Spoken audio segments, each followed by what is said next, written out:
అందరికీ నమస్కారం. భగవాన్ శ్రీ రమణ మహర్షుల దివ్య జీవిత మకరందం 70వ రోజుకి స్వాగతం. 8వ ప్రకరణం మహిమలు. మహిమలు అనే ఈ ప్రకరణంలో 5వ అంశం భక్తుల బాధలను స్వీకరించిన మహిమలు. ఒకనాడు స్వామి సన్నిధిలో భక్తులు కూర్చుని ఉన్నారు. శ్రీవారి ఎదురుగా కృష్ణమూర్తి అనే భక్తుడు కూర్చుని ఉన్నాడు. ఆ సమయంలో అతనికి చూపుడు వేలు బాధ పెడుతోంది. బాధ ఎక్కువగా ఉన్నప్పటికీ స్వామికి చెప్పకుండా కూర్చున్నాడు అక్కడ. సర్వజ్ఞుడైన స్వామి తటాలున తన చూపుడు వేలును రుద్దుకోసాగారు. ఆశ్చర్యంగా ఆ సమయంలో ఆ భక్తుని బాధ తీరిపోయింది. అలా స్వామి భక్తుని బాధ తాము స్వీకరించి అతని బాధను తొలగించారు. 1946 జనవరిలో శ్రీలంకకు చెందిన ది రిలీజియస్ డైజెస్ట్ పత్రిక ఎడిటర్ శ్రీ కె రామచంద్ర కుటుంబంతో సహా రమణాశ్రమం వచ్చారు. శ్రీ రమణులను దర్శించి ఆశ్రమం బయట వారికి కేటాయించిన గదికి వెళ్ళారు. అప్పటికి బాగా చీకటి పడింది. మంచినీళ్ల కోసం ఆ గదికి వెనుక ఉన్న బావి దగ్గరకు వెళ్ళారాయన. ఆ బావి 40 అడుగుల లోతుంది. అది తెలియక చీకటిలో బాల్చీ వేసి పైకి లాగబోతుండగా కాలు జారి నూతిలో పడబోతున్నారు. అంతలో ఒక అదృశ్య హస్తం వారిని బలంగా బయటికి విసిరివేసింది. ఆ విసురుకి వారు దగ్గర ఉన్న గోడకు కొట్టుకొని ఒక మురికి గుంటలో పడిపోయారు. వారు గోడకు బలంగా తాకడం వల్ల వారి వెన్నెముక బాగా దెబ్బతింది.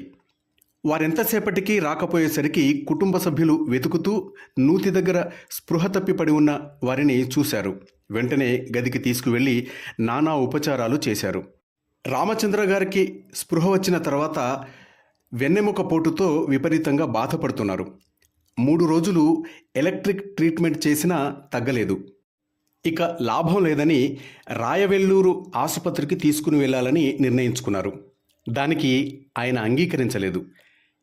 నా నిజమైన వైద్యుడు రమణుడు ఇక్కడే ఉన్నాడు. ఇక్కడ నుండి నేను కదలను.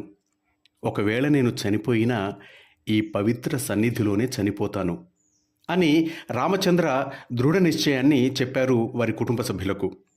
అలా బాధపడుతూ 5 వారాలు కుర్చీలో రాత్రింబవళ్ళు కూర్చునే ఉంటున్నారు. వారి భార్య ఒకనాడు భగవాన్ దగ్గరకు వెళ్ళి పతిభిక్ష పెట్టమని ప్రార్థించి అరుణాచలేశ్వర దేవాలయంలో ప్రత్యేక పూజలు చేయించి గదికి వచ్చేసరికి బాగా రాత్రి అయింది. ఆ రాత్రి ఆమెకు ఒక ఆశ్చర్యమైన కల వచ్చింది. ఆ కలలో ఒక నల్లని భయంకర ఆకారం ఆమె మెళ్ళో తాలిబొట్టును బలవంతంగా గుంజుతుండగా శ్రీ రమణ భగవాన్ వచ్చి అతన్ని మెడ పట్టుకుని ఒక్క తోపు తోశాడు. ఆ దృశ్యం చూసి ఆమెకు మెలకువ వచ్చి పట్టరాని ఆనందంతో ఆ విషయాన్ని భర్తకు చెప్పింది. వారు భగవాన్ తన మృత్యువును తోసివేసి ప్రాణాలు రక్షించారు అని, తాను తప్పక కోలుకుంటానని ఆనందంలో మునిగిపోయాడు రామచంద్ర గారు. కానీ విచిత్రంగా మర్నాటి రాత్రి వారి బాధ మరింత ఎక్కువైంది. ఇక తనకు మరణం తప్పదు అని నిర్ణయించుకున్నారు. ఆ సమయంలో రామచంద్ర గారి భార్యకు ఆస్బరన్ సతీ అమ్మణి అమ్మాల్ అనే ఆవిడ తోడుగా ఉన్నారు. ఆస్బరన్ సతీ పాలుపోక ఆశ్రమంలో ఉన్న పార్షీ డాక్టర్ను తీసుకురమ్మని అమ్మణి అమ్మాల్ను పంపింది. ఆశ్రమంలోకి రాత్రిపూట స్త్రీలు వెళ్లరాదన్న నియమం ఉన్నప్పటికీ పరిస్థితిని బట్టి ఆమె లోపలికి వెళ్ళి చూస్తే ఆ రాత్రి 1 గంట సమయంలో భగవాన్ ఉండే హాల్లో దీపం వెలుగుతోంది.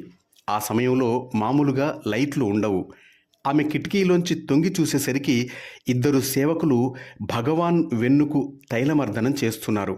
ఆ దృశ్యం చూసి భగవాన్ వారి బాధను స్వీకరించి వెన్నుకు తైలమర్దనం చేయించుకుంటున్నారు అని గ్రహించి ఆనందంతో ఆమె పొంగిపోయింది. డాక్టర్ను పిలవకుండానే తాను చూసిన దృశ్యం వారికి చెప్పి ఆనందంతో గంతులు వేయసాగింది. వారందరూ కూడా ఆనందంలో మునిగిపోయారు.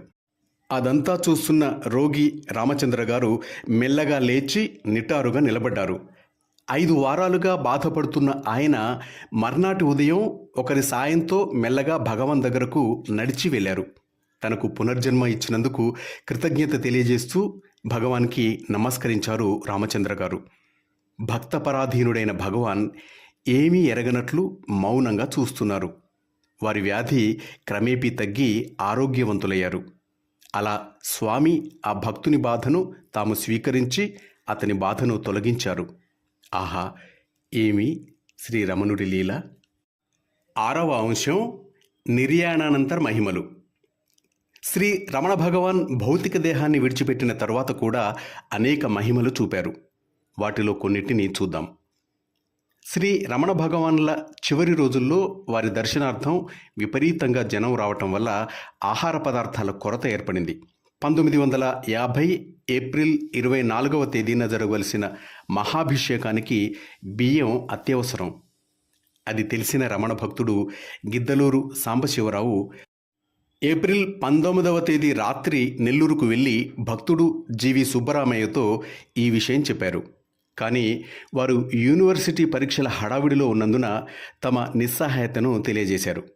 అప్పుడు సాంబశివరావు గారు బియ్యం అవసరం కనుక వారి పూర్వ శిష్యుడైన నెల్లూరు వెంకటరెడ్డి గారితోనైనా చెప్పి పంపించవలసిందని కోరారు. అది కూడా కష్టమని సుబ్బరామయ్య గారు అన్నారు. ఆశ్చర్యంగా ఆ మర్నాడు తెల్లవారగానే ఆ నెల్లూరు వెంకటరెడ్డి గారే సుబ్బరామయ్య గారింటికి కారులో వచ్చి తాను పేద విద్యార్థి నిధి ఏర్పరచదలిచి దానికోసం సంప్రదించటానికి అక్కడికి వచ్చినట్లు చెప్పారు. మాటల సందర్భంలో రెడ్డి గారు శ్రీవారి ఆరాధనకు మీరు వెళ్తారా అని సుబ్బరామయ్య గారిని అడిగారు. అవునని బదులు పలుకుతూ భగవానుల మహాభిషేకానికి మీరేదైనా కైంకర్యం చేస్తారా అని సుబ్బరామయ్య గారు అడిగారు. తప్పకుండా, అంతకు మించిన కార్యము ఏమున్నది, మీరేమి చెబితే అది చేస్తా అన్నారు. అప్పుడు సుబ్బరామయ్య గారు ఆశ్రమంలో ఏర్పడిన బియ్యపు కొరతను గురించి చెప్పారు. తాను తక్షణమే 2 పుట్ల ధాన్యాన్ని మిల్లులో దంపించి ఆశ్రమానికి పంపుతాను అని రెడ్డిగారు చెప్పి ఆ విధంగానే చేశారు. ఆ తరువాత అనుకోకుండా మరో స్నేహితుడు కేతిరెడ్డి సుబ్బారెడ్డి గారు వచ్చి సుబ్బరామయ్య గారితో తానొక పుట్టి ధాన్యం కైంకర్యం చేస్తానని చెప్పారు. ఈ 2 సంఘటనలు చూసి సుబ్బరామయ్య గారు శ్రీ భగవానులు నిర్యాణానంతరం కూడా సజీవులై ఉన్నట్లు మహిమలు చూపారని ఆశ్చర్యపడ్డారు. 1950 మే నెలలో పరీక్షల సమావేశ సందర్భంలో సుబ్బరామయ్య గారు విశాఖపట్నం వెళ్ళి ఏవిఎస్ మిషన్ కళాశాల అధ్యాపక భవనంలో బస చేశారు. నిద్ర లేవగానే ప్రతిదినం వారికి భగవానుల పటానికి నమస్కారం చేసే అలవాటుంది. ఆనాడు కూడా వేకువన లేచి నమస్కరించడానికి శ్రీ భగవాన్ల పటము లేదే అని అనుకుంటూ ఉండగా గదిలో బల్ల మీదున్న ఒక బొంబాయి పత్రికపై ఊరకనే చేయి పెట్టి దానిని తెరిచి చూడగా ఆశ్చర్యంగా శ్రీ భగవానుల పటం ఆ పత్రికలో కనపడింది. అది శ్రీవారు కడపట జబ్బుగా ఉన్నప్పుడు తీసిన ఫోటో. శ్రీవారి మహిమను ప్రశంసించే వ్యాసం కూడా అందులో ఉంది. అప్పుడు సుబ్బరామయ్య గారికి భగవాను తనతో ఈ విధంగా అన్నట్లుగా తోచింది. ఓరి పిచ్చివాడా, నీవెంత అవిశ్వాసివి! నేను ఇక్కడ ఇప్పుడు ఎప్పుడూ నీతోనే కదా ఉన్నాను. ఈ సంఘటనతో సుబ్బరామయ్య గారు బ్రహ్మానందపడిపోయారు. తెలుగు భాషలోని శ్రీ రమణ సాహిత్యంలో అత్యంత మనోహరమైనది, ప్రసిద్ధమైనది శ్రీ రమణాశ్రమ లేఖలు. ఈ గ్రంథ రచయిత్రి సూరినాగమ్మ గారు. ఆమె దాదాపు 1 దశాబ్దం పాటు శ్రీ భగవాన్ సన్నిధిలో గడిపారు. ఆశ్రమంలో శ్రీ భగవాన్ సన్నిధిలో జరిగిన విశేషాలనే గ్రంథరూపంలో వివరించారు సూరినాగమ్మ గారు.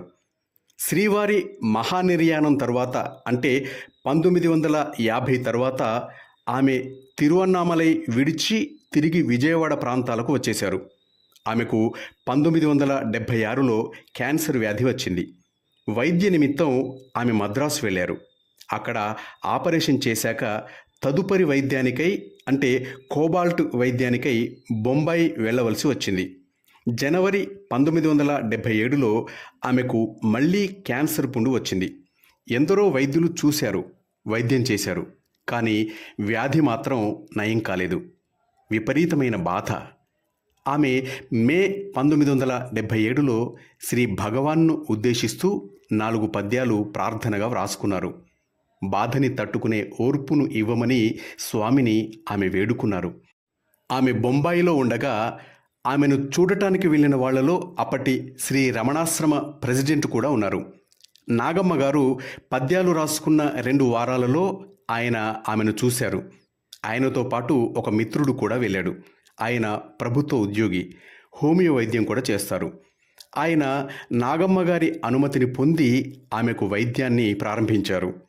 ఆ మందు మొదలుపెట్టిన 15 రోజులకు ఆమె బాధ తగ్గటం మొదలుపెట్టింది. క్రమంగా నయమైపోయింది. ఆమె ఇక బతకదు అని వైద్యులు, బంధువులు ఆశ వదులుకున్నారు అప్పటికే. కానీ ఈ వైద్యం వల్ల ఆమెకి జబ్బు నయమైంది. ఇంచుమించు కైలాస యాత్రకే సిద్ధపడిన సూర్యనాగమ్మ గారు మరొకసారి అరుణాచల యాత్ర చేయగలిగారు. ఇరాన్ రాజధాని టెహరాన్ విమానాశ్రయంలో జరిగిన అనుభవాన్ని శ్రీమతి జులీ నఖోడా అనే వనిత ఇలా వివరించారు. నేను శ్రీ రమణ మహర్షి పరిధిలోకి వారు దేహం చాలించిన తరువాతనే వచ్చాను. ఒకనాడు ఆకస్మికంగా మౌంటైన్ పాత్ అనే శ్రీ రమణాశ్రమ పత్రికలో శ్రీ మహర్షి ఫోటో చూశాను. ఆ చూపులోని కరుణ, ఆ మందహాసంలోని లాలిత్యము నన్ను మంత్రముగ్ధురాలిని చేశాయి. గడ్డు పరిస్థితులలో నేనుండగా ఆ ఫోటో చూడడం తటస్థించింది. ఆ ఫోటో చూడగానే ఆ దివ్యమూర్తికి అర్పితమైపోవాలని అనిపించింది. ఆయన అప్పటికే భౌతికంగా లేరు. కరుణామృతాన్ని వెదజల్లే ఆ కరుణామూర్తి చిత్రం నాకు కరదీపిక అయింది. ఎప్పుడూ నాతో పాటే ఆ చిత్రాన్ని ఉంచుకునేదాన్ని. ఒకసారి నేను యూరప్ నుంచి బొంబాయికి తిరిగి వస్తుంటే అనుకోకుండా టెహరాన్లో ఆగవలసి వచ్చింది. అక్కడ నాకు తెలిసిన వాళ్ళుంటే ఇద్దరికీ నా రాక గురించి తెలియపరిచాను. కానీ వాళ్ళు తిరిగి నాకు ఏ వర్తమానాన్ని పంపలేదు. భయం వేసింది. విమానంలో ఏథెన్స్ నుంచి టెహరాన్ వచ్చే వరకు శ్రీ భగవాన్ను ప్రార్థించను తప్ప నేనేమీ చేయలేకపోయాను. టెహరాన్లో విమానం దిగాను. అప్పుడు రాత్రి 10:30 అయింది. నాకు ఆ ఊరు కొత్త, ఆ దేశ భాష రాదు. దిగులుగా ఉన్నాను. కస్టమ్స్ క్లియరెన్స్ కూడా అయింది. ఇక బయటపడాలి. కానీ ఎక్కడికి వెళ్ళాలి? ఎవరి సహాయం దొరుకుతుంది? ఈ ఆలోచనలతో నేనుండగా ఎవరో ఒక ఆఫీసర్ వచ్చి, మిసెస్ నఖోడా మీరేనా అని అడిగి బయట నా కోసం ఎవరో 2 స్త్రీలు వేచి ఉన్నారని చెప్పారు. నా చెవులను నేనే నమ్మలేకపోయాను. ఆ వచ్చిన వాళ్ళు ఎవరై ఉంటారా అని ఆశ్చర్యపోతూ బయటకొచ్చాను. వాళ్ళని చూశాను. వాళ్ళెవరో కూడా నాకు తెలియదు. కానీ అక్కడికి అనూహ్యమైన రీతిలో వచ్చారు. వాళ్లను అక్కడికి పంపిన వారెవరో కనుక్కున్న తర్వాత అది ఎట్లా సంభవించిందా అని ఆశ్చర్యపోయాను. శ్రీ భగవాన్ నాపై చూపిన కరుణకి ఇదొక నిదర్శనం. శ్రీ రమణ భక్తులు అనేకులకు ఇటువంటి అనుభవాలు కలగటం అతి సామాన్యం. కొన్ని వందల సంఘటనలు ఉన్నాయి. అవన్నీ అతి సహజంగా ఏ ఆర్భాటము లేకుండా జరుగుతుంటాయి. వాటి విలువ, ప్రాముఖ్యము ఆ అనుభవాలు కలిగిన వారికే తెలుస్తాయి. అయితే భౌతికంగా భూతలంపై శ్రీ భగవాన్ ఉన్నప్పుడు వీటి గురించి ఏమీ మాట్లాడేవారు కారు. అన్నిటికన్నా ఉత్తమమైన సిద్ధి ఆత్మసాక్షాత్కారం. ఆ సత్యాన్ని గ్రహిస్తే అవిద్యా మార్గాన వెళ్ళవు అంటుండేవారు భగవాన్. మాస్టర్స్, 8వ ప్రకరణం ఇంతటితో పూర్తయింది. 9వ ప్రకరణం చమత్కారములు గురించి రేపు విందాం. అంతవరకు సెలవు తీసుకుంటూ మీ నవీన్, వరంగల్.